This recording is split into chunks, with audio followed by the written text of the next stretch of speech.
Community based health and first aid মডিউলে আপনাকে স্বাগত জানাই। এই মডিউলের শেষে আপনি জানতে সক্ষম হবেন সম্প্রদায় ভিত্তিক স্বাস্থ্য এবং প্রাথমিক চিকিৎসার বর্ণনা, দুর্যোগের সময় সম্প্রদায়ের চাহিদা মূল্যায়নের গুরুত্ব, একজন স্বেচ্ছাসেবকের ভূমিকা ও দায়িত্ব কী, এবং কার্যকর যোগাযোগ নীতি নির্ধারণ।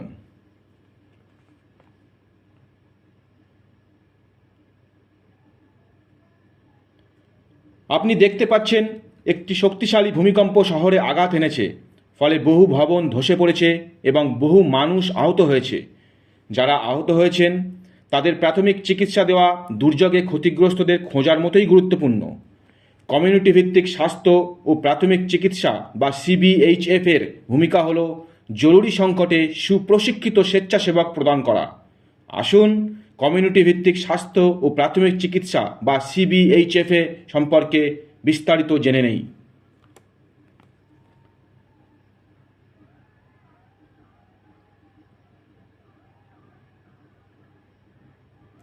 Community based health and first aid বা সিবিএইচএফ এর স্বেচ্ছাসেবকরা ভূমিকম্পে ক্ষতিগ্রস্তদের সাহায্য করার জন্য একটি পরিমিত মেডিকেল ক্যাম্প স্থাপন করে। সাধারণত সিবিএইচএফ এর ভূমিকা হল সদস্যদের নিয়মিত তাদের স্বাস্থ্যের যত্ন নেওয়ার জন্য ক্ষমতায়নের মাধ্যমে একটি সম্প্রদায়কে শক্তিশালী করে। ভালোভাবে প্রস্তুত স্বেচ্ছাসেবকরা জরুরি পরিস্থিতিতে সাড়া দিতে সাহায্য করে। ধারণাটি বেশ সহজ, এগুলি শ্রেণীকক্ষে শিখুন এবং সম্প্রদায়ে প্রয়োগ করুন। স্বাস্থ্য ও প্রাথমিক চিকিৎসা সংক্রান্ত কার্যক্রম সম্পর্কে সম্প্রদায়কে অবশ্যই জানতে হবে। একজন স্বেচ্ছাসেবক এই প্রক্রিয়ায় গুরুত্বপূর্ণ ভূমিকা পালন করে। একজন ব্যক্তি সমাজে সুস্থ জীবনযাপন এবং আচরণ প্রচার করে একটি রোল মডেল হিসাবে কাজ করে। বিভিন্ন প্রাথমিক চিকিৎসা, স্বাস্থ্য ও নিরাপত্তার ক্ষেত্রে সক্রিয়ভাবে সম্প্রদায়ে কাজ করার মাধ্যমে ধারণাটি কিভাবে প্রয়োগ করা হয় সে সম্পর্কে জানুন।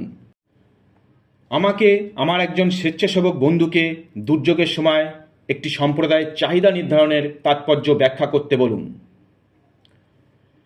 নমস্কার, আপনি কি সংক্ষেপে একটি স্বেচ্ছাসেবকের সাহায্যের প্রাসঙ্গিকতা ব্যাখ্যা করতে পারেন সংকটের সময়?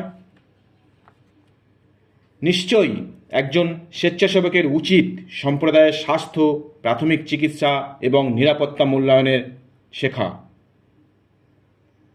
সম্প্রদায়ের মূল্যায়ন তাদের সম্প্রদায়ের অগ্রাধিকার নির্ধারণে ধারণা দেয়। এরপরে স্বেচ্ছাসেবকরা সম্প্রদায়ের সদস্যদের যে কোনো দুর্যোগের প্রভাব কমাতে প্রয়োজনীয় প্রাথমিক চিকিৎসা এবং চিকিৎসা জ্ঞান বিকাশে সাহায্য করবে।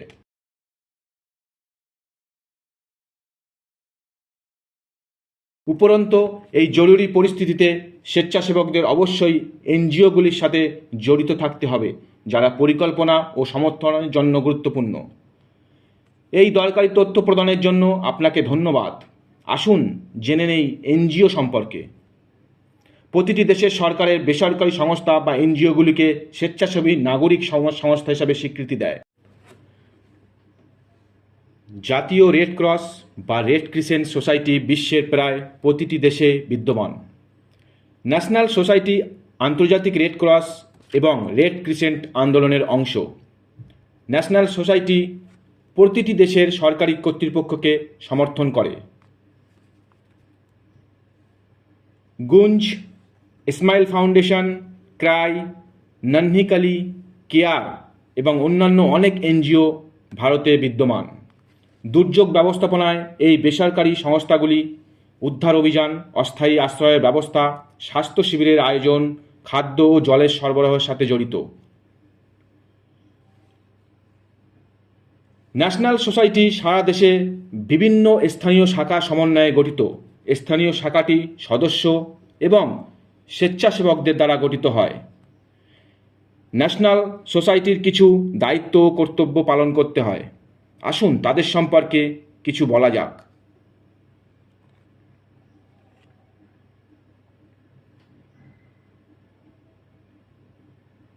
একটি ন্যাশনাল সোসাইটির কর্তব্য ও দায়িত্বের মধ্যে রয়েছে সশস্ত্র সংঘাত এবং প্রাকৃতিক দুর্যোগের মতো বিপর্যয়ের সময় মানবিক সহায়তা প্রদান করা। এর স্বেচ্ছাসেবকরা প্রায়ই ঘটনাস্থলে প্রথম এবং সম্প্রদায়গুলিতে সক্রিয় থাকে। কমিউনিটি ভিত্তিক স্বেচ্ছাসেবকরাও উন্নয়নমূলক কাজে গুরুত্বপূর্ণ ভূমিকা পালন করে। এদের মধ্যে রয়েছে দুর্যোগ প্রস্তুতি কর্মসূচি, স্বাস্থ্য ও পরিচর্যা কার্যক্রম, রক্তদান প্রচার অভিযান এবং মানবিক মূল্যবোধের প্রচার। এমনকি এনসিসির মতো যুব ক্লাব এবং নেহেরু যুব কেন্দ্রের মতো অন্যান্য সম্প্রদায়ের স্বেচ্ছাসেবকগুলিও জরুরি পরিস্থিতিতে একত্রিত হয়। আসুন আমরা বড় জরুরি পরিস্থিতিতে দুর্যোগ ব্যবস্থায় সম্প্রদায়ের সংহতির ভূমিকা বুঝতে পারি। দুর্যোগ মানবসৃষ্ট বা প্রাকৃতিক ঘটনা হতে পারে। এগুলি মোকাবিলা করার সময় দুর্যোগগুলি প্রায়ই সম্প্রদায়ের ক্ষমতাকে ছাড়িয়ে যায়। প্রতিটি দুর্যোগ সম্প্রদায় ও স্বাস্থ্যের উপর বিভিন্ন প্রভাব ফেলে। বিভিন্ন ধরনের দুর্যোগের জন্য সম্প্রদায়ের বিভিন্ন দুর্বলতা রয়েছে। যাই হোক, স্বেচ্ছাসেবকদের তাদের নিজস্ব সম্প্রদায়ের দুর্যোগের দুর্বলতা বুঝতে হবে। স্বেচ্ছাসেবকদের কার্যকর প্রাথমিক চিকিৎসা প্রদান করা উচিত। স্বেচ্ছাসেবকদের অবশ্যই তাদের সম্প্রদায়ের ক্ষতিগ্রস্ত সদস্যদের মানসিক সামাজিক সহায়তা প্রদান করতে সক্ষম হতে হবে। তাছাড়াও দুর্যোগ মোকাবেলায় মানুষকে আরও সচেতন হতে হবে। তাদের যথাযথ স্বাস্থ্যবিধি অনুসরণ করতে হবে। বিশুদ্ধ জল, ভালো স্যানিটেশন ব্যবহার করতে হবে, মশারি ব্যবহার করতে হবে এবং দুর্যোগের প্রভাব কাটিয়ে উঠতে টিকা গ্রহণ করতে হবে। এখন আসুন স্বেচ্ছাসেবকদের অত্যাবশ্যক কর্মের দিকে নজর দেওয়া যাক, যারা সক্রিয়ভাবে ক্ষতিগ্রস্তদের জীবন বাঁচাতে অংশ নেয়। দুর্যোগের আগে স্বেচ্ছাসেবকদের গুরুত্বপূর্ণ কাজগুলি হল প্রাথমিক চিকিৎসা এবং দুর্যোগ প্রতিক্রিয়ার জন্য প্রশিক্ষিত এবং প্রস্তুত থাকা, দুর্যোগের সময় গুরুত্বপূর্ণ মানব ও শারীরিক সম্পদ কোথায় থাকে তা জানা, স্থানীয় কর্তৃপক্ষের সাথে যোগাযোগ করুন যারা গুরুত্বপূর্ণ সংস্থানগুলি সংগঠিত করবে, যেমন জনশক্তি, ভৌত সম্পদ, জল এবং খাদ্য, যোগাযোগ সংস্থান এবং জনস্বাস্থ্য প্রয়োজনীয় পরিষেবা যেমন প্রাথমিক চিকিৎসা এবং স্বাস্থ্য সুবিধা। দুর্যোগের সময় স্বেচ্ছাসেবকদের উচিত মানসিক এবং মনস্তাত্ত্বিক সমর্থন দেওয়া এবং স্বাস্থ্যকর্মীদের সহায়তা করা।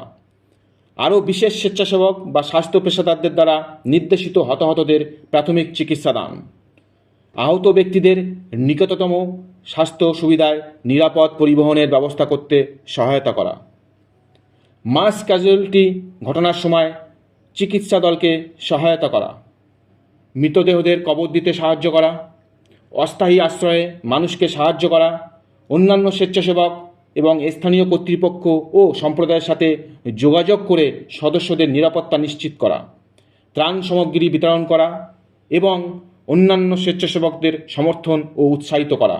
একটি বিপর্যয়ের পরেও স্বেচ্ছাসেবকদের বিশেষ কয়েকটি গুরুত্বপূর্ণ কাজ রয়েছে, যেমন মৌলিক স্বাস্থ্যসেবা এবং প্রাথমিক চিকিৎসায় সহায়তা অব্যাহত রাখা, মানসিক সহায়তা প্রদান অব্যাহত রাখা, পরিবারের গোষ্ঠী ও সম্প্রদায়ের সদস্যদের রোগ প্রতিরোধক এবং স্বাস্থ্য শিক্ষার পরামর্শ প্রচারে সহায়তা করা, যার মধ্যে রয়েছে জ্বর, নিউমোনিয়া এবং তীব্র শ্বাসযন্ত্রের সংক্রমণ, ডায়রিয়া এবং ডিহাইড্রেশন, অপুষ্টি এবং অন্যান্য সম্প্রদায়ের স্বাস্থ্য সমস্যা।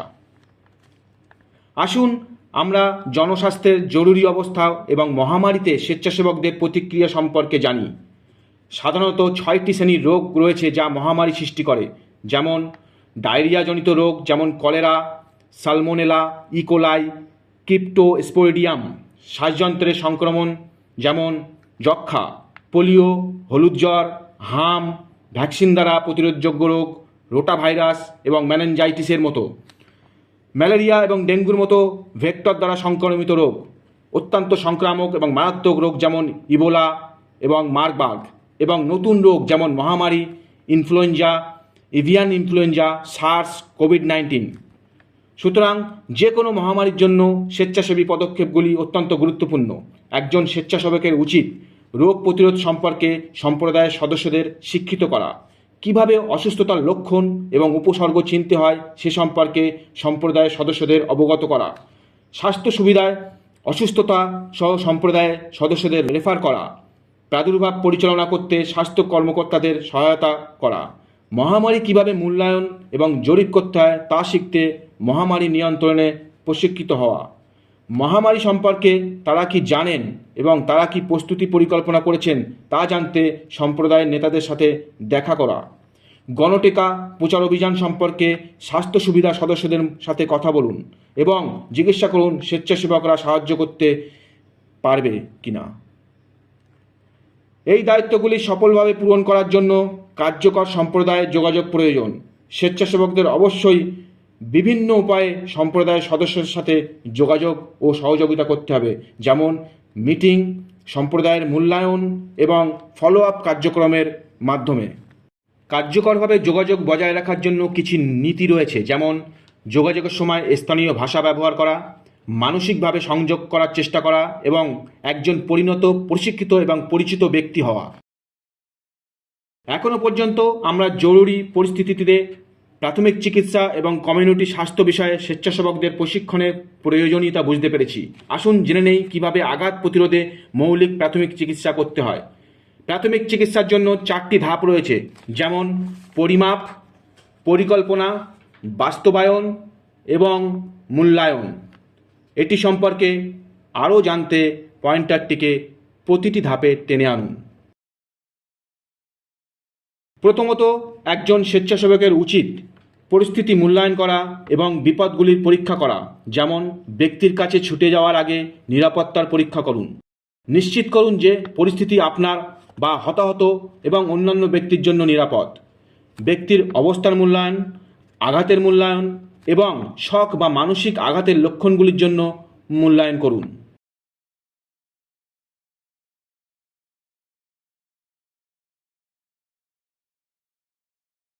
পরিকল্পনার জন্য একজন স্বেচ্ছাসেবকের সাহায্যের জন্য কল করা উচিত বা কাউকে চিকিৎসা বা পেশাদার সহায়তার জন্য কল করতে বলা উচিত। একজন স্বেচ্ছাসেবক হিসাবে আপনার প্রাথমিক চিকিৎসার পরিকল্পনা করা উচিত, যেমন প্রাথমিক মূল্যায়নের উপর ভিত্তি করে পেশাদার সাহায্য না আসা পর্যন্ত কী পদক্ষেপ নেওয়া হবে তার পরিকল্পনা করুন।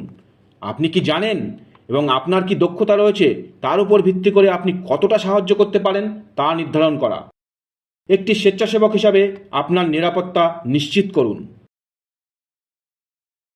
একজন স্বেচ্ছাসেবকের নিম্নলিখিত পদ্ধতিতে প্রাথমিক চিকিৎসা বাস্তবায়ন করা: প্রাথমিক মূল্যায়নের উপর ভিত্তি করে জীবনহানির জরুরি অবস্থা এবং নির্দিষ্ট আঘাতের জন্য প্রাথমিক চিকিৎসা প্রদান করা।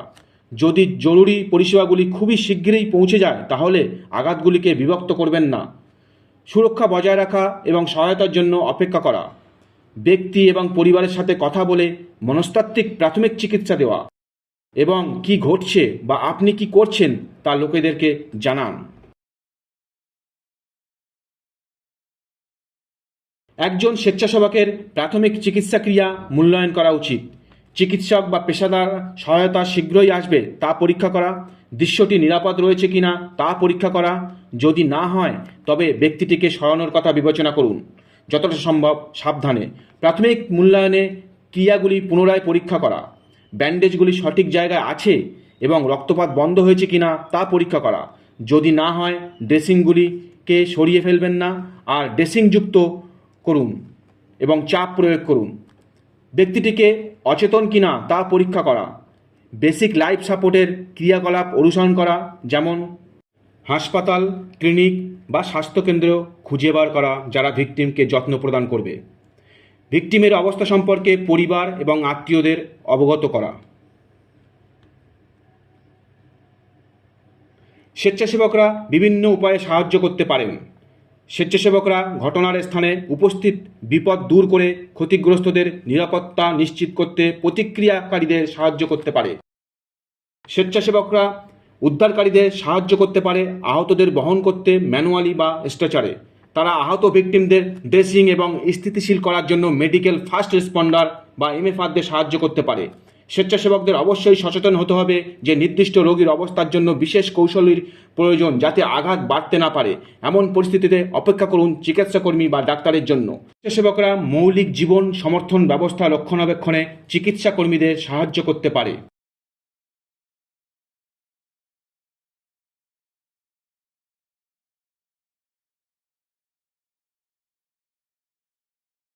এর সাথে আমরা এই মডিউলের শেষে এসেছি।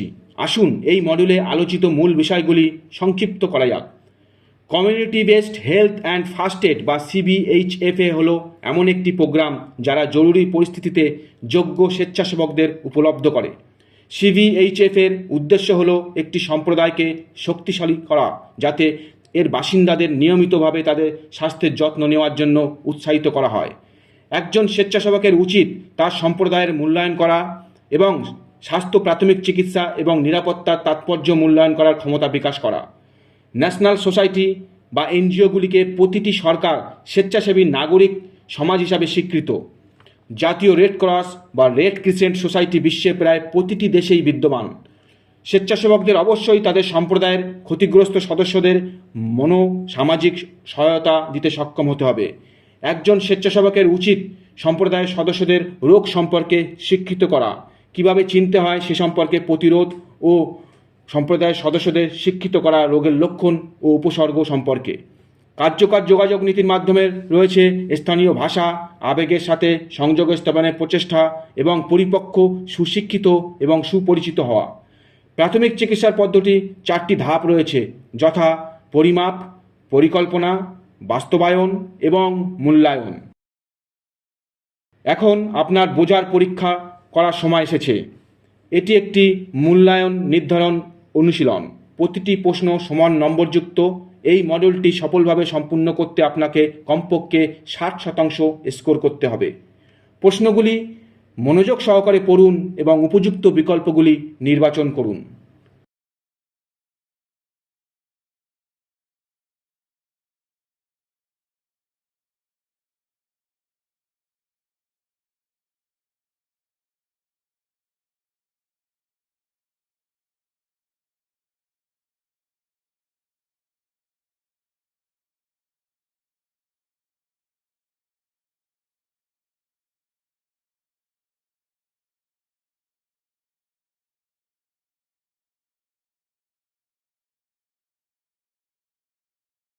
অভিনন্দন, আপনি সফলভাবে মডিউলটি সম্পন্ন করেছেন।